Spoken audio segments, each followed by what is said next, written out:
હાલ કોંગ્રેસને લઈને એક દુઃખદ સમાચાર સામે આવી રહ્યા છે। ગુજરાતમાં સત્તા પરિવર્તન લાવવાની આશા સાથે કોંગ્રેસ પાર્ટીએ જન આક્રોશ યાત્રા શરૂ કરી છે।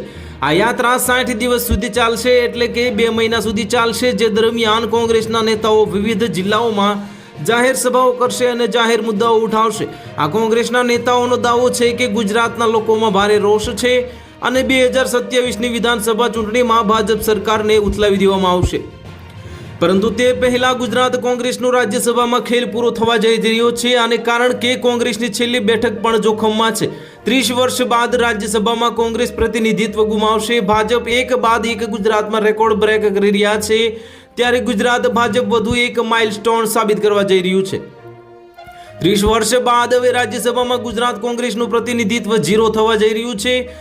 તો ભાજપની જંગી બહુમતી સામે જ રાજ્યસભાની ગુજરાતની તમામ બેઠકો પરથી કોંગ્રેસના સુપડા સાફ થઈ જશે અને ભાજપનો દબદબો જોવા મળશે, કારણ કે કોંગ્રેસના ધારાસભ્યોનું શક્તિબળ ઘટતા ચૂંટણીમાં કોંગ્રેસના શક્તિસિંહ ગોહિલને એકમાત્ર બાકી બેઠક પણ ગુમાવશે।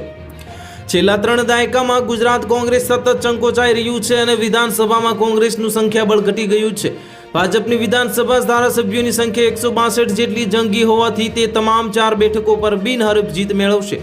ભાજપની વિધાનસભાની 162 ધારાસભ્યોની જંગી તાકાતને કારણે કુલ 11 બેઠકોમાંથી 10 પર કબજો થશે। તો હાલ માટે એટલું જ। મળીશું નવી અપડેટ સાથે। જો તમને અમારા વિડીયો પસંદ આવતા હોય તો વિડીયોને લાઇક કરી દેજો, ચેનલને સબસ્ક્રાઇબ કરી બાજુમાં આવેલા બેલ આઇકનને દબાવી દો, જેથી તમને આવા સમાચારની અપડેટ મળતી રહે।